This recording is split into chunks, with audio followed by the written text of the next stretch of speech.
इस कार्यक्रम के पुण्यार्जक हैं श्रीमती कमला देवी, धर्मपत्नी स्वर्गीय श्री अशोक जी शाह बजाज मातुश्री, श्री विनीत कुमार प्रतिमा, अमित कुमार अमिता, धीरज कुमार कामिनी, अभिनव मनीषी, तनिष्का, वर्धिनी, सिद्धार्थ, चैतन्य, नितांत जैन शाह बजाज, पुत्री दामाद, हर्षा, आशीष कुमार, लावण्या, भविक एवं समस्त शाह बजाज परिवार अजमेर।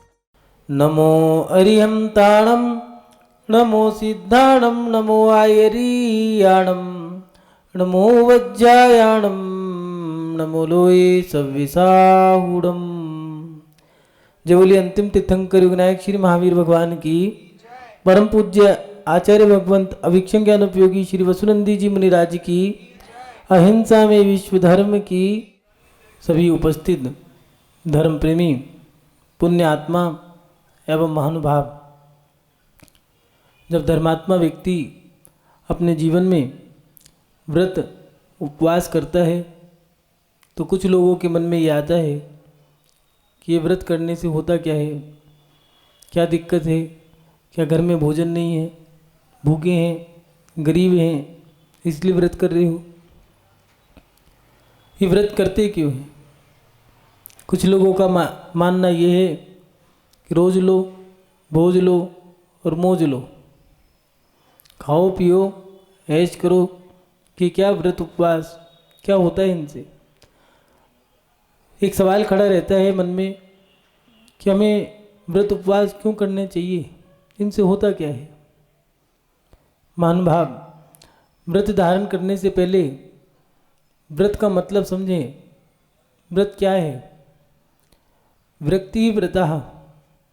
जब हमें किसी चीज़ से विरक्ति हो जाती है तो हम उसे त्याग कर देते हैं और इसी त्याग का नाम व्रत है। कोई भी वस्तु हो सकती है, जैसे किसी वस्तु से ले लो, जो पहनने के कपड़े हैं पुराने हो गए, अब हमारा मन नहीं है उसे छोड़ दो, विरक्ति हो गई, छोड़ दिया। भोज्य सामग्री, कई वस्तु ऐसी है हमारा मन नहीं है खाने का, ठीक है अब इसे छोड़ दो। भोग सामग्री, भोग भोगने का मन नहीं है। कुछ लोग ऐसे होते हैं जो विदेश नहीं जाना है, ठीक है हमने अब विदेश का त्याग कर दिया है। या फिर जब विदेश ही नहीं जाना तो हवाई जहाज का भी त्याग कर दिया है। और अब और लिप्तता कम होती जा रही है, विरक्ति बढ़ती जा रही है, तो ठीक है अब एक काम करते हैं, बस अपना घर में ही रहेंगे, इस चार दीवारी में अपना जीवन गुजारना है, बस ये भी छोड़ देते हैं। जैसे जैसे छोड़ते जा रहे हैं, जैसे जैसे विरक्ति आती जा रही है, वैसे वैसे छोड़ते जा रहे हैं। जैसे जैसे छोड़ते जा रहे हैं वैसे वैसे हम उन त्याग को ही व्रत में बदल लेते हैं। एक काम करो, भोजन तो करना ही नहीं है, 2 टाइम खाने की जगह 1 टाइम ही खाना है आज, तो 1 टाइम का त्याग ही कर दो। तो फिर मन में आता है कि उस त्याग के माध्यम से अपना पुण्य भी बढ़ जाएगा, त्याग का त्याग हो जाएगा। व्यक्ति जब अंतरंग से विरक्त हो जाता है तो व्रत धारण करने की श्रेणी में चला जाता है।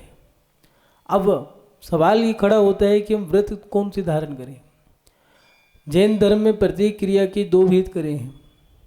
जीव को भी बताया तो 2 प्रकार के जीव दिए हैं, एक भव्य और एक अभव्य। व्रत भी 2 प्रकार के होते हैं, एक सम्यक और एक मिथ्या। हर चीज़ के 2 भेद करे हैं, महाव्रत, देश व्रत। एक सम्यक व्रत सच्चे व्रत जो है, और एक मिथ्या व्रत माने झूठे खोटे व्रत। कुछ लोग ऐसे व्रत भी पालन करते हैं, रात को तो पूरी रात खाते गए, पूरे दिन भूखे रहे। अब ये कौन सा व्रत है?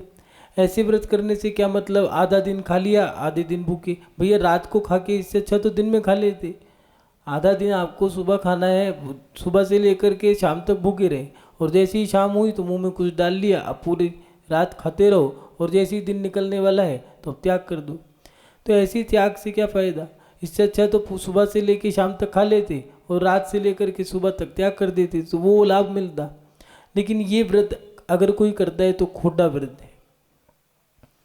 कुछ लोग पेड़ों के चारों तरफ चक्कर लगाते हैं, धागा बांध दिया और धागा बांध करके सोचते हैं चलो आज हम व्रत रख लेते हैं पेड़ की पूजा करने के लिए। ऐसा व्रत रख के कोई लाभ नहीं मिलेगा। तो कौन सा व्रत करें? तो जो महान व्यक्ति हैं जिनकी सामर्थ्य बहुत बड़ी है उनके लिए दिया है कि वो संपूर्ण रूप से अपने जीवन में झूठ बोलने का त्याग करो पहले, क्योंकि झूठ बोलने से किसी के मन को ठेस पहुंच सकती है, किसी का दिल दुख सकता है। आपने अगर ये चीज़ करी है और व्रत ले लिए हैं दुनिया भर के, आपने खाने पीने की त्याग कर दिए हैं। 99% लोग यही सोचते हैं व्रत माने खाने पीने का त्याग, रोटी का त्याग, भोजन का त्याग। ये त्याग व्रत नहीं माने हैं, ये तो बहुत आगे की क्रियाएं हैं। इसलिए कोई भी व्रत हो, प्रत्येक व्रत में, चाहे वो किसी भी धर्म का व्रत हो, प्रत्येक व्रत के अंदर पूजा जरूर दी है। जिनेंद्र भगवान की पूजा या देव की पूजा, पहले पूजा करो, उनकी स्तुति करो, वंदना करो और फिर सेवा करो, परोपकार करो, और जो भी ठीक है अपनी इच्छा से वो आपने त्याग कर दिया है वो व्रत हो गया। व्रत करने के लिए एक व्यवस्था है। हमने व्रत ये सोच लिया है कि रोटी पानी का त्याग कर दिया, भोजन पानी का त्याग कर दिया है, फल फ्रूट का त्याग कर दिया है, शाक सब्जियों का त्याग कर दिया तो हमारा व्रत हो गया। व्रत बाहरी क्रियाओं का नहीं है, व्रत अंतरंग का है। व्यक्ति व्रतः, व्यक्ति है या नहीं है ये भी देखना होगा। हमारे जीवन में हमें बड़े पुण्य से ये मनुष्य पर्याय मिली है, लेकिन उसका हम दुरुपयोग कर रहे हैं या सदुपयोग कर रहे हैं। क्योंकि हमारे जीवन में इन व्रतों को धारण करने से हमारी गति बदलती है, गति सुधरती है। इसी का समाधान आचार्य पूज्यपाद स्वामी जी ने इष्टोपदेश की गाथा नंबर 3 में किया है। उन्होंने बहुत अच्छी बात लिखी है। वरम वृत्तई पदम देवई नावृत्तई व्रत नारकम छाया तपस्थयोर्वेधा प्रतिपालितोर महान। यहाँ आचार्य पूज्यपाद स्वामी जी लिख रहे हैं, व्रतों के द्वारा देवपद पाना अच्छा है, किंतु अव्रतों के द्वारा नरक में उत्पन्न होना हाय अच्छा नहीं है। क्योंकि छाया में तथा धूप में बैठने वाले पुरुषों के समान व्रत और पापाचरण के फलों में बड़ा भारी अंतर आता है।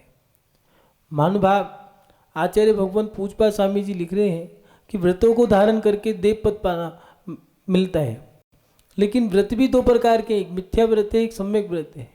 कुछ लोग नाच गाना करके व्रत मनाते हैं, 1-1 घंटे 2-2 घंटे 3-3 घंटे तक नाचते रहो। 2 लकड़ियाँ हाथ में दे दी हैं, आपस में बजाते रहो और वो घूमते रहो, हो गया व्रत। सुबह से शाम तक खाते रहो, ऐसे भाई गेहूं का आटा नहीं खाना है, सिंगाड़े का आटा खा लिया, सिंगाड़े का आटा खा लो, राजमे को सुखा लिया, उसको पीस दिया, राजमा का आटा बना लो, उसकी रोटी खा लेंगे, चावल की रोटी डोसा खा लेंगे। और नहीं तो फिर एक काम करो, एक वो सब्जियां आती हैं आलू, उसकी चिप्स बना लो, पूरे दिन खाए जाओ चटनी के साथ। आलू के पापड़, आलू की चिप्स, आलू की टिक्की, आलू की कटल, नई चीज़ें हैं। मंचूरियन खा लो, आलू की तो है, क्या दिक्कत। सुबह दूध पी लो, दोपहर को जूस पी लो, शाम को चाय पी लो, खाने में पकोड़े खा लो, कुट्टू का आटा खा लो, सिंगाड़े का आटा खा लो, दुनिया भर के आटे हैं उनकी रोटी बना लो। गेहूँ का त्याग है, गेहूँ नहीं खाना है। शाम हो गई, चलो अब चलते हैं, वहाँ पर जाकर के 2 डंडी बजाएंगे, आपस में घूमेंगे, चक्कर लगाएंगे। लेकिन इसका नाम तो व्रत नहीं है। व्रत कहाँ रहा, इसमें तो विरक्ति पूरी है। वहाँ पर एक नहीं सैकड़ों लोग हैं, हजारों लोग हैं, और हजारों की तादाद में आपस में डंडी बजा रहे हैं, नाच रहे हैं, घूम रहे हैं। और वहीं पर ही आपस में वो 2-4 लोग भी आए हैं। कई लोग तो ऐसे वहाँ पर पहुँच गए हैं कि चलो एक काम करो, अपनी बेटी को वहीं दिखा देंगे, वहीं रिश्ता पक्का कर देंगे। हजारों की संख्या है, वहीं खाना, वहीं घूमना, वहीं नाचना। ये व्रत नहीं है। अभी विरक्ति है कहाँ? अगर विरक्ति है तो व्रत होगा ना, विरक्ति तो है ही नहीं हमारे अंदर।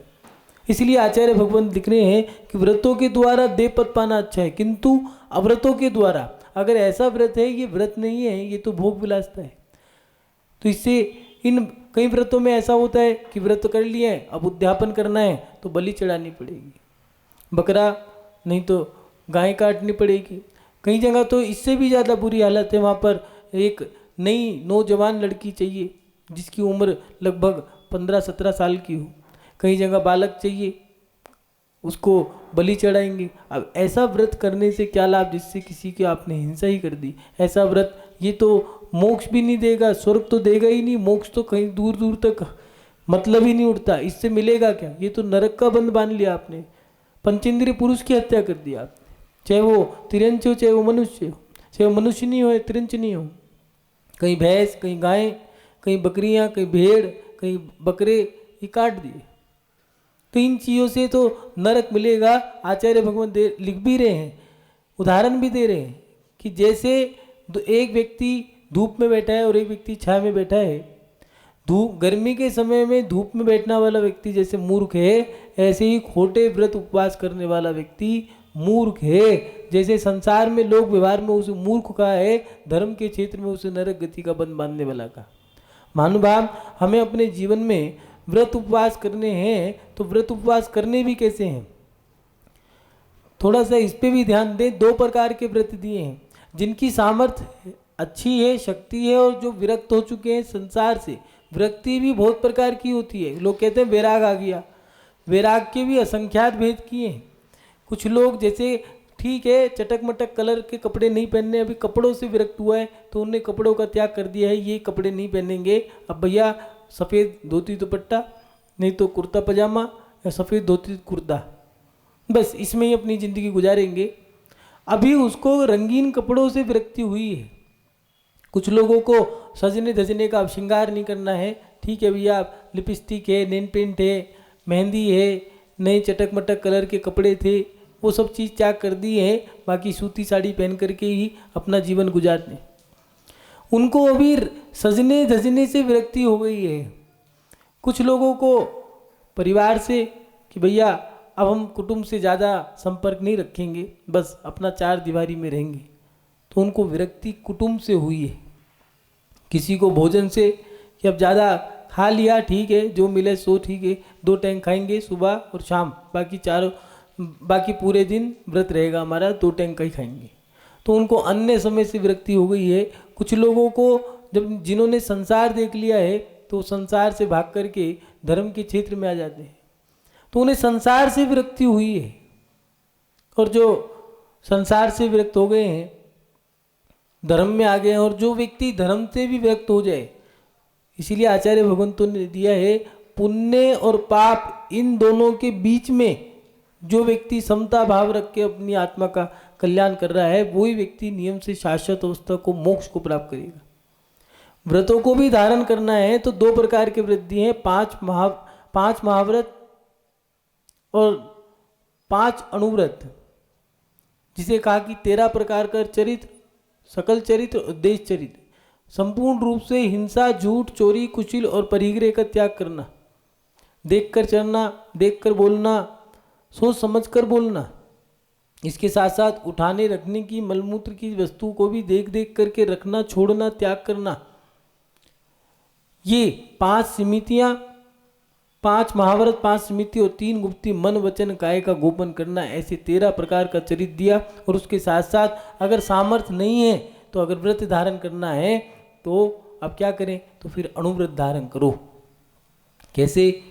उन्होंने कहा हिंसा, झूठ, चोरी, कुचिल, परिग्रह, जो 5 पाप हैं, अगर त्याग करना है, विरक्ति हो गई है तो इन पापों से विरक्ति धारण करो, पहले इनका त्याग करो। कुछ लोग रोटी का त्याग कर देते हैं, घी का त्याग कर दिया, घी, तेल, दूध, दही, मीठा, नमक, इनका त्याग कर दिया। रसी नियम ले लिया कि हम सारे रसों का त्याग करते हैं। कुछ लोगों का ये है कि हम आने जाने का त्याग करते हैं। कई लोग ऐसे हैं कि एक थाली में 4 कटोरी में ही दो या 1 कटोरी में भोजन करेंगे। ऐसे अटपटे नियम ले लिए हैं, ये नियम हैं। व्रत तो ये है कि 5 पापों का त्याग करो, महारूप से नहीं तो अनुरूप से। ये हो गया अणुव्रत। 10 दिशाओं की सीमा बांधो, जिसमें हिंसा होती है उससे आप बचो, दिग्व्रत। देशव्रत, अनर्थ दंड व्रत, खामा खा की व्रत की क्रिया कर रहे हो, 4 जने बैठ गए, आपस में चर्चा चल रही है, कहीं की भी ले ली जिससे मतलब नहीं है, उनकी चर्चा कर रहे हैं, उनकी निंदा कर रहे हैं, ये अनर्थ दंड की क्रियाएं हैं। और उसके साथ साथ 4 शिक्षा व्रत, भोगोपभोग, परिमाण व्रत, देशावकाशी व्रत, सामायिक प्रोष्ठोपवास व्रत, ये पूरे दिन में 4 समय ऐसे दिए हैं, सुबह, दोपहर, शाम, रात। इनमें थोड़ा सा समय निकालो अपने लिए, जिससे अपनी आत्मा का आप चिंतन कर सको। पर्व के दिनों में व्रत उपवास करना प्रोष्ठोपवास कहलाता है। शक्ति अनुसार कई लोग ऐसे हैं जो 10 तत्वार सूत के, सर्वार सिद्धि के, नहीं तो जिनसेस नाम के, भक्तांबर स्तोत्र के, रत्नाकंठ शावकाचार्य के, या फिर इसके ये कहें कि स्तोत्रों के ले लेते हैं। कुछ लोग नमोकार मंत्र के, कुछ 64 रिद्धि के, कुछ कर्म दहन के, कई लोग नमोकार मंत्र के 256 जो दिए हैं वो, नहीं तो कुछ लोग 1008 भगवान के नाम के करते हैं, कुछ लोग 1234 उपवास करते हैं। ये सब तो कर लिए हैं, लेकिन इन करने से पहले ये तो देखो कि आपने क्या पर्व के दिन मनाए या नहीं मनाए। अष्टमी चौदस में तो आप बाजार का खा रहे हो, बाकी सारे दिन आप सब तिथियों पे आप उपवास कर रहे हो। लाभ क्या मिला? रात को भी खा रहे हो, बाजार का भी खा रहे हो, गलत भी खा रहे हो, शूद्र के हाथ से बना हुआ भोजन कर रहे हो, और फिर 1234 कैसे कर लिया आपने? व्रत भी अगर करने हैं तो पहले दिया है विरक्ति, जिससे आपको विरक्ति हो गई है उसका त्याग कर दो, हो गया व्रत। और उसके साथ साथ आचार्य भगवंतों ने दिया है कि व्रत भी अगर धारण करना है तो व्रत की भी 3 विधि दी हैं, उत्तम मध्यम जघन्य। कुछ लोग कहते हैं कि उपवास ही करना चाहिए, सामर्थ्य नहीं है तो फिर अगर जिसकी सामर्थ्य है वो तो सामर्थ्य है उनने कर लिया, और जिसकी नहीं है फिर वो क्या करे। तो हर व्यक्ति, हर उपवास की, प्रत्येक उपवास की उत्तम मध्यम जघन्य 3 विधि दी गई है। उत्तम तो उपवास ही है कि उत्तम फल, उत्कृष्ट क्रिया तो यही है कि उपवास करना चाहिए, लेकिन सामर्थ्य नहीं है। उपवास का मतलब दिया है चारों प्रकार के आहार का त्याग जिसमें रहता है उसको उपवास दिया है। खाद्य, स्वाद्य, लेह और पेय, ये 4 प्रकार के भोजन दिए हैं। किसी भी प्रकार का लिक्विड, पानी, पेय पदार्थ, जूस, दूध, ठंडाई, नारियल पानी इत्यादि ये नहीं पी सकते।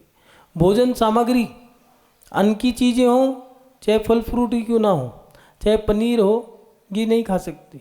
खाद्य, स्वाद्य, इलायची, सौंफ, सुपारी, ये चीज़ नहीं खा सकते। कुछ लोग उपवास कर लिया है, मुंह में नशे की तंबाकू वगैरह दबा लिया, चलो हो गया उपवास, नहीं, वो भी नहीं खा सकते। और ले, चटनी, रबड़ी, बादाम की चटनी, मुनक्का की चटनी, रबड़ी, ले, चाटने वाली, ये सारी चीज़ें आप लोगों को 4 चीज़ों का संपूर्ण रूप से, चारों प्रकार के आहार का त्याग जिसमें होता है उसको उपवास किया। और उपवास के बाद सामर्थ्य नहीं है तो आप पानी पी सकते हो। पेय पदार्थ में आप लोग, पेय पदार्थ में नारियल पानी है, ये उत्कृष्ट एक आसन की माना जाता है इसमें। उसमें भी मध्यम एक आसन भी दिया है कि हम बस पानी पिएंगे, या फिर दूध, पानी ले लिया, नारियल पानी ले लिया, जूस ले लिया। जघन्य में दिया है, ये इसको मध्यम में दिया और इसके नीचे जघन्य आता है। जघन्य में दिया है एक आसन माने फल फ्रूट खा लिए हैं उसमें आप लोगों ने, थोड़ा सा ऐसी चीज़ हैं जिससे आपका पेट भर सकता है। सामर्थ्य नहीं है, इसमें कैटेगरी भी दी है, अलग अलग पात्रता दी है। बच्चे 8 साल से लेकर के 16 साल के बच्चों के लिए व्रत दिया है। कुछ माता बहनें, कुछ परिवार के सदस्य बच्चों से उपवास कराया करते हैं ज़बरदस्ती, जैसे मोक्ष सप्तमी, शुद्ध पंचमी, आखा तीज, इनके दिनों में, या फिर अनंत चौदस, धूप दशमी, इन समय में बच्चों से ज़बरदस्ती उपवास कराना ये सही नहीं है। उनकी सामर्थ्य नहीं है, अभी वो बच्चे हैं, उनसे व्रत की उम्र है उनसे व्रत कराना चाहिए।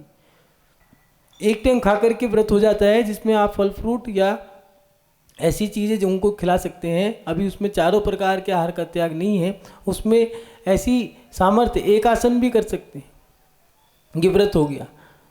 और उससे बड़ी उम्र 20 से लेकर के 40 साल तक की उम्र में एक आसन दिया है, जिससे कि एक आसन करने की सामर्थ्य है तो आप एक आसन कर सकते हो, पानी पी सकते हो। जघन्य एक आसन करना है उसमें भी, तो उसमें फल फ्रूट ले लिया। और उससे 40 साल की उम्र के बाद अब अभ्यास करना चाहिए साधना का, महीने में 1 उपवास। उम्र बढ़ती जाए तो महीने में 2 उपवास। 50-60 साल की उम्र हो गई तो महीने में 3 उपवास। 75 साल की उम्र में महीने में 4 उपवास, क्योंकि भूख कम हो गई है और उसके साथ साथ नींद भी कम हो गई। अपना धर्म ध्यान ज़्यादा करो, शरीर शिथिल होता जा रहा है, भूख भी ज़्यादा नहीं लगती है, ज़्यादा मेहनत नहीं होती है, कम खाओ, गम खाओ, नम जाओ, ये सही तय थी। इसलिए बुजुर्गों के लिए दिया है महीने में 4 उपवास कर लेना चाहिए, हफ्ते में 1, 2 अष्टमी, 2 चौदस। इस प्रकार ये उपवास की संहिता दी है। 75 साल के बाद गुरु के सानिध्य में जाकर के संलेखना लेनी चाहिए और संलेखना धारण करके अपनी उनके चरणों में जाकर के अपने जीवन की लीला, ये कहें कि समाधि मरण करना चाहिए। महानुभाव, ये व्रत उपवास की संहिताएं दी हैं। हम अपने जीवन में इस शरीर के माध्यम से अपनी आत्मा का कल्याण कर लें। एक व्यक्ति हलवाई का काम करता था और उस हलवाई की दुकान पर रसगुल्ले बना करते थे, मिठाइयाँ बना करती थी। एक बार रसगुल्ले और दोनों में बहस हो गई। दोनों कहने लगा, मेरे बिना तेरा कोई वजूद नहीं है। रसगुल्ला मायूस हो गया, उदास हो गया। उसने जवाब दिया कि ये तो वक्त बताएगा। दोनों इतराता रहा, कभी हवा में उड़ के उधर जाता, कभी उधर जाता। देख, तू तो एक ही जगह टिका रहता है, मैं कहीं भी जा सकता हूँ। उसे चिढ़ाता गया, किलसाता गया, उसे खूब चिढ़ाता। रसगुल्ले ने दोने से कहा, कोई बात नहीं, वक्त आएगा तो बता देगा।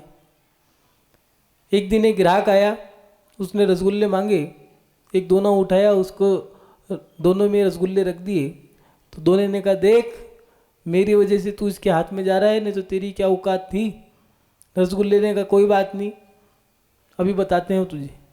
व्यक्ति ने रसगुल्ले खा लिए। जो चाशनी थी, अंगूठे से निचोड़ के चाट गया और चाट करके उसको फेंक दिया। रसगुल्ला कहने लगा, जो पेट में बैठा था, कहने लगा, देख, तेरी औकात क्या है, मेरी वजह से तेरी कीमत थी, अब तू कूड़ेदान में पड़ा है, मैं तो देख इसके पेट में राज कर रहा हूँ। महानुभाव, हमारे जीवन में भी ऐसे ही शरीर और आत्मा का रिश्ता है। जो हमें शरीर मिला है, इस शरीर के माध्यम से हम अपनी आत्मा का कल्याण कर लें। जिस संसार में हम फंस करके अपना जीवन गुजार रहे हैं, ये संसार अच्छा नहीं है। ये दुनिया दुरंगी मकाने सराय, कभी खेल खूबी, कभी हाय हाय। कभी तो ऐसा लगता है कि चकाचौंध है, बहुत बड़ी भीड़ है, चलो चलो जल्दी चलो, भागो भागो भागो भागो। वो भीड़ छट गई। ये याद रखना, ढोल की भीड़ ढोल के साथ चली जाती है, भोज की भीड़ भोज के साथ चली जाती है। जो किसी के रिझाने से, किसी के बुलाने से नहीं आते हैं, वो तो जो मात्र भगवान की भक्ति, गुरु की सेवा, गुरु समर्पण के माध्यम से आते हैं, उनके लिए किसी ढोल की और किसी भोज की आवश्यकता नहीं। भीड़ को देख करके आने वाले व्यक्ति तो भीड़ को छटते के साथ ही चले जाते हैं। जो नीड़ में रहने वाले व्यक्ति हैं, एकांत में रहने वाले व्यक्ति हैं, वो व्यक्ति अपनी आत्मा का आनंद ले लेंगे। इस शरीर के माध्यम से अपनी आत्मा को तपा लो, पता नहीं कब ये शरीर तुम्हारा साथ छोड़ दे। बड़ी मुश्किल से शरीर भी बड़ी मुश्किल से मिलते हैं। किसी का शरीर गधा है, कोई गधे का शरीर धारण करके बैठा है, कोई शेर का, कोई चूहे का, कोई बकरी का। मनुष्य में भी कोई शूद्र जाति का है, कोई चंडाल है, कोई किसी का शरीर धारण करके बैठा है। अच्छा शरीर मिलना, किसी का शरीर कटा फटा है, किसी का शरीर दुर्गंध वाला है, सुंदर शरीर, हष्टपुष्ट शरीर, आरोग्यता से सहित शरीर, ऐसा शरीर मिलना और वो मिल जाए, उसके साथ अपनी साधना करना, ये बड़ा दुर्लभ है। महानुभाव, हम अपने जीवन में इस शरीर के माध्यम से अपनी आत्मा का कल्याण कर लें। हमें व्रत क्यों करने चाहिए, तो आचार्य पूज्यपाद स्वामी जी इष्टोपदेश में लिख रहे हैं कि वरम वत्तेहि पदम देवेहि ना व्रतेहि व्रतार्कम छाया तपस थयोर भेदा प्रतिपाल यतुर्महान। व्रतों के द्वारा देव पद पाना अच्छा है, किंतु अव्रतों द्वारा नरक में उत्पन्न होना हाय अच्छा नहीं है। क्योंकि छाया में तपा तथा धूप में बैठने वाले पुरुषों के समान व्रत और पापाचरण के फलों में बड़ा भारी अंतर आता है। महानुभाव, सम्यक व्रत और मिथ्या व्रत दो प्रकार के व्रत दिए हैं। कुछ लोग व्रत बहुत सारे लोग करते हैं, लेकिन सही व्रत को करना ये बड़ा दुर्लभ है। व्रतों को अगर हम धारण करते हैं, व्रतों को क्यों धारण करना चाहिए? व्रतों को अगर साइंस के तरीके से भी देखें, वैज्ञानिक दृष्टि से, तो वैज्ञानिक भी कहता है कि महीने में 4 उपवास करने चाहिए, 4 फास्ट फॉर 1 मंथली। एक महीने में 4 व्रत करने चाहिए, 4 दिन भूखा रहना चाहिए, महीने में माने 1 हफ्ते में 1 बार। जैन धर्म को वैज्ञानिक भी स्वीकार करते हैं और जैन धर्म कहता है हफ्ते में 1 उपवास करना चाहिए, जिससे शरीर का संतुलन बना रहता है। दूसरा, हफ्ते में एक उपवास करने से आपको जो समय मिलेगा, तो 4 दिन ऐसे आपके निकले हैं कि 26 दिन आपने कर्म में बिताए हैं, 4 दिन आप अपना जिनेंद्र भगवान की भक्ति करके वो 4 दिन 26 दिन पे भारी पड़ सकते हैं। इसलिए उन 4 दिनों में आप जिनेंद्र भगवान की भक्ति, पूजा पाठ करें और इस शरीर के माध्यम से अपनी आत्मा को तपाएं, जिससे आपको किसी प्रकार की आकुलता व्याकुलता ना हो। कब? मरण के समय में। इसलिए व्रत करने से अपनी आत्मा की शक्ति बढ़ती है और उसके साथ साथ व्रत करने से देवों में उत्तम पर्याय की प्राप्ति होती है, सुगति गमन होता है, समाधि मरण होता है और उसके साथ साथ शाश्वत अवस्था मोक्ष की प्राप्ति होती है। महानुभाव, आप सभी लोग अपने जीवन में छोटे छोटे व्रत ही क्यों ना हो, लेकिन धारण करें। हथनी की पर्याय में सीता का जीव जब हथनी के पर्याय में था, उसने इतना ही नियम लिया था कि मैं अब इस जंगल से बाहर नहीं जाऊंगी, यहीं रहूंगी, और मरण कर गई।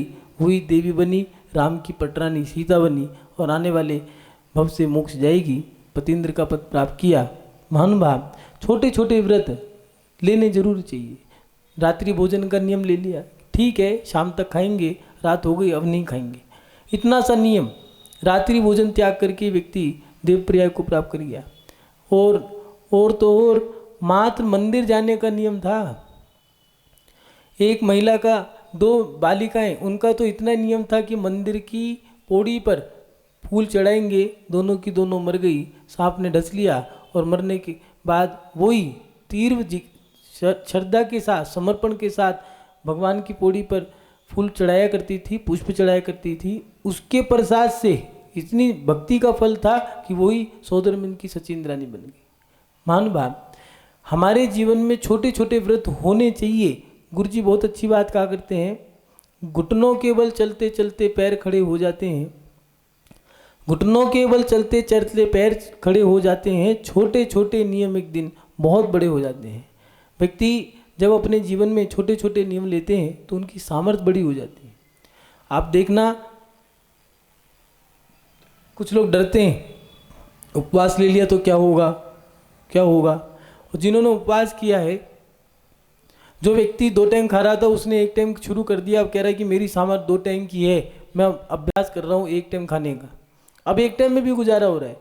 कई लोगों को ऐसा आश्चर्य होता है कि कैसे ये 1 टाइम खा लेते हैं। भैया, आपने अभ्यास नहीं करा है। अगर आप अभ्यास करो तो आप भी ये काम कर सकते हो। उनने अभ्यास करा है, पहले 4 टाइम खाता था, 3 टाइम खाया, फिर 2 टाइम खाया, फिर 1 टाइम खाया, और जब सामर्थ्य बढ़ गई, शक्ति बढ़ गई, उनने कहा ठीक है आज मैं एक बार उपवास करके देखता हूँ। एक उपवास कर लिया, फिर एक बार 2 दिन का करा, फिर 4 दिन का करा, 5 उपवास किए, 10 उपवास कर लिए, मासोपवास भी बन गया। ये सामर्थ्य हमारे अंतरंग में है। हम चाहें तो अपने शरीर को बिल्कुल ही बेकार बना सकते हैं। कुछ लोग ऐसे होते हैं निठल्ला नाकार्या, बैठ गए तो खड़े ना हो, खड़े हो गए तो बैठा ना जाए। उनसे काम कराना, ये सोच लो, सबसे बड़ा असंभव वाला काम है।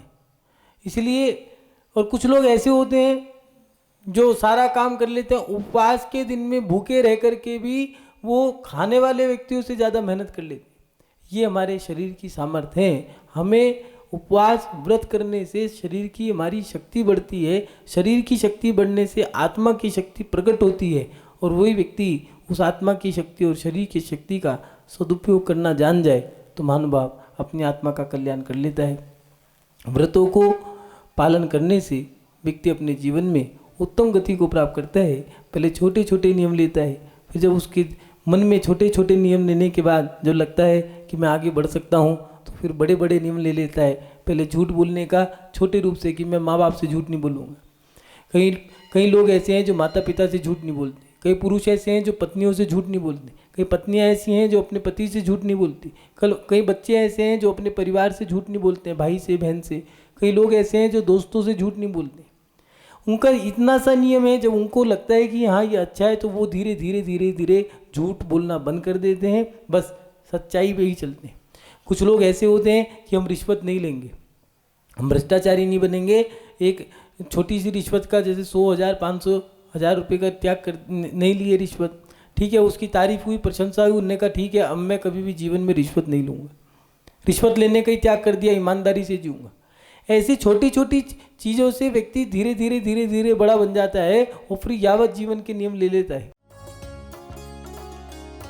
श्रीमती कमला देवी धर्मपत्नी स्वर्गीय श्री अशोक जी शाह बजाज मातुश्री, श्री विनीत कुमार प्रतिमा, अमित कुमार अमिता, धीरज कुमार कामिनी, अभिनव मनीषी, तनिष्का, वर्धिनी, सिद्धार्थ, चैतन्य, नितांत जैन शाह बजाज, पुत्री दामाद, हर्षा, आशीष कुमार, लावण्या, भविक एवं समस्त शाह बजाज परिवार अजमेर।